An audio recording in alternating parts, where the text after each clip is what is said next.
Selamat berjumpa kembali dalam layanan audio sahabat seperjalanan. Hari ini adalah hari Sabtu 1 Maret 2025. Tema renungan saat teduh kita dengan judul Sida-sida dari Ethiopia. Firman Tuhan terambil dalam Kisah Rasul pasal 8 ayat 26 sampai dengan ke-28. Kemudian berkatalah seorang malaikat Tuhan kepada Filipus, katanya, "Bangunlah dan berangkatlah ke sebelah selatan menurut jalan yang turun dari Yerusalem ke Gaza. Jalan itu jalan yang sunyi." Lalu berangkatlah Filipus, adalah seorang Ethiopia, seorang sida-sida pembesar dan kepala perbendaharaan Sri Kandake, Ratu Negeri Ethiopia, yang pergi ke Yerusalem untuk beribadah. Sekarang orang itu sedang dalam perjalanan pulang dan duduk dalam keretanya sambil membaca kitab Nabi Yesaya. Mari kita berdoa. Bapa yang di dalam surga, kami merasakan syukur yang luar biasa tatkala setiap orang mendapatkan kabar baik yang disampaikan oleh para hamba dan rasul serta nabinya. Dalam nama Tuhan Yesus kami berdoa, amin. Shalom sahabat seperjalanan yang dikasihi Tuhan. Sida-sida dari tanah Ethiopia. Apa yang dimaksud dengan sida-sida? Sida-sida adalah pejabat tinggi. Lalu kenapa dari Ethiopia? Kita tahu dengan jelas kerajaan Romawi menjajah sedemikian banyak tempat di berbagai tempat termasuk kepada Ethiopia. Dan kita bertemu dengan yang namanya sida-sida dari Ethiopia, tidak disebutkan siapa namanya.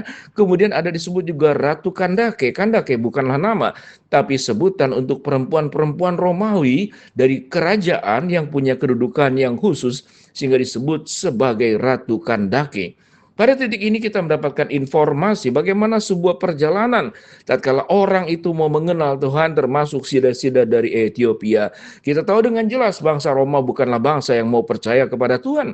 Bangsa Roma adalah bangsa yang justru menghukum Tuhan Yesus, mengejar-ngejar para murid dan membunuh banyak orang dengan dorongan daripada para petinggi orang-orang Yahudi, ahli Taurat, dan orang Farisi yang memang membenci Tuhan Yesus. Pada titik ini kita melihat bahwa ada orang yang memang bukan terlahir dari keluarga yang percaya, tetapi Tuhan memberikan mujizat-mujizat, mempertemukan seseorang tatkala membaca firman Tuhan pada saat sekarang yang sudah lengkap.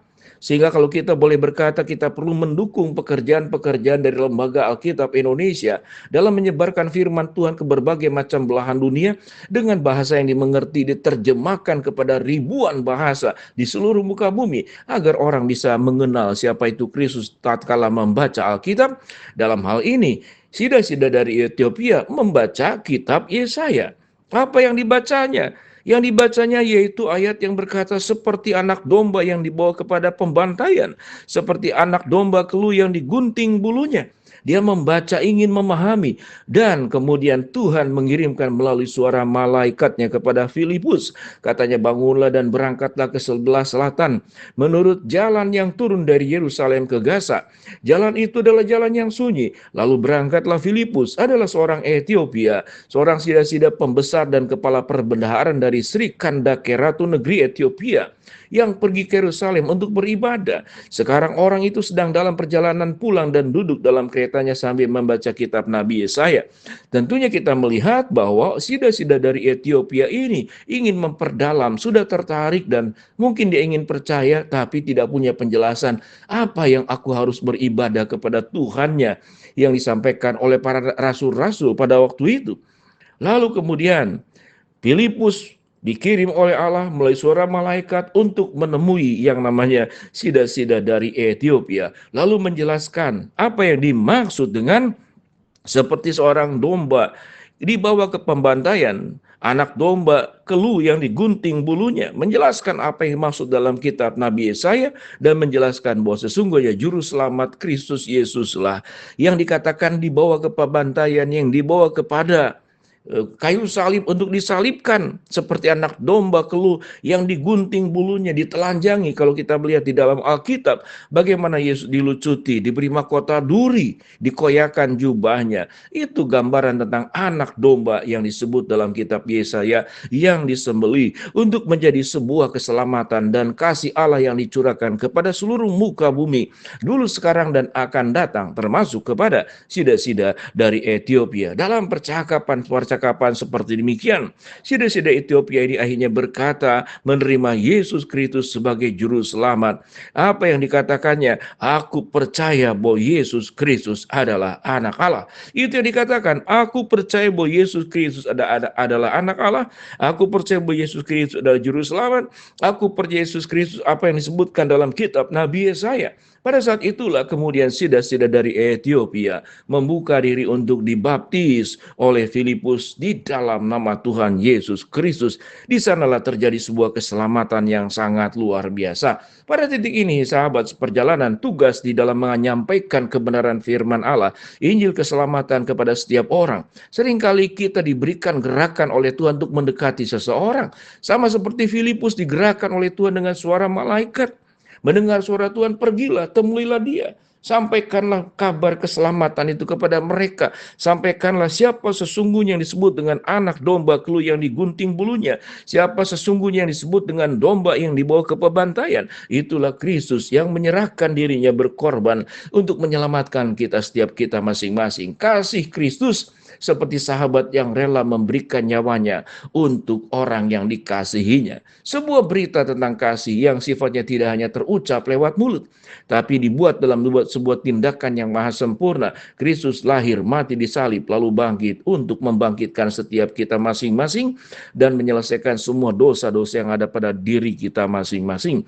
Sahabat seperjalanan, pada titik ini tugas penginjilan, menyampaikan kabar baik adalah sebuah amanat agung yang tercatat di dalam Matius 28 ayat 19 sampai ke 20. Pergilah, jadikanlah semua bangsa muridku dan baptislah mereka dalam nama Bapa, Anak dan Roh Kudus, dan ketahuilah aku menyertai engkau sampai kepada akhir zaman. Pada titik ini kita sebagai orang percaya tidak cukup hanya berjuang untuk memikirkan diri sendiri, kebutuhan finansial, kebutuhan kesehatan, kebutuhan tentang masa depan, jaminan, segala sesuatu yang kita butuhkan. Tapi ada tugas mulia yang kita perlu sampaikan, bahwa kita tidak hanya menyelamatkan kita dari kelaparan, menyelamatkan setiap orang itu dari sakit penyakit, menyelamatkan kita daripada sebuah kehidupan di masa tua, agar mendapatkan jaminan pensiun, mungkin jaminan masa tua, dan segala sesuatu. Semua manusia akan berakhir dengan mati secara fisik, tetapi yang sangat menakutkan bukanlah mati secara fisik, tapi mati di dalam dosa. Orang tidak mengenal Kristus, orang tidak mengalami keselamatan yang disebut sida-sida itu. Aku percaya bahwa Yesus Kristus adalah anak Allah. Mari kita menyampaikan kabar baik ini. Sebagaimana Filipus mendapatkan berita firman perintah dari Tuhan lewat para malaikat, dan Tuhan juga memerintahkan kita untuk menyampaikan kabar baik ini, agar mereka tidak membaca kitab Yesaya saja, tetapi membaca firman Tuhan Alkitab yang sudah diterjemahkan. Kita bisa membaca Alkitab bahasa Indonesia, bahkan selalu keluar terbitan dengan terjemahan-terjemahan baru yang lebih mudah untuk bisa dipahami, mengikuti proses perkembangan bahasa, sehingga kita melihat Alkitab up to date, bisa dipahami dengan bahasa yang dimengerti ke berbagai macam bahasa di seluruh muka bumi ini. Mari sahabat seperjalanan, kita boleh menjadi Filipus untuk pergi mendekati sida-sida dari Ethiopia yang ada saat sekarang. Jangan-jangan anak kita atau istri atau suami atau mertua atau ponakan atau tetangga atau sahabat atau rekan bisnis, siapapun mereka. Kalau Tuhan menggerakkan kita, maka pergilah sebagaimana Filipus pergi menyampaikan kabar baik, dan mereka berkata, sida-sida itu berkata, aku percaya bahwa Yesus Kristus adalah anak Allah. Mari kita berdoa. Bapa dalam surga, kami berdoa agar kami bisa menjalankan amanat agung Tuhan dalam hidup kami. Hamba mau berdoa buat sahabat seperjalanan yang sakit, Tuhan jamah sembuhkan. Sahabat seperjalanan yang sedang menghadapi masalah, Tuhan bukakan jalan. Dan sahabat seperjalanan yang sedang berdoa mengharapkan sesuatu, Tuhan jawab sesuai dengan waktu rencana Tuhan yang terbaik. Di dalam nama Tuhan Yesus kami berdoa. Amin.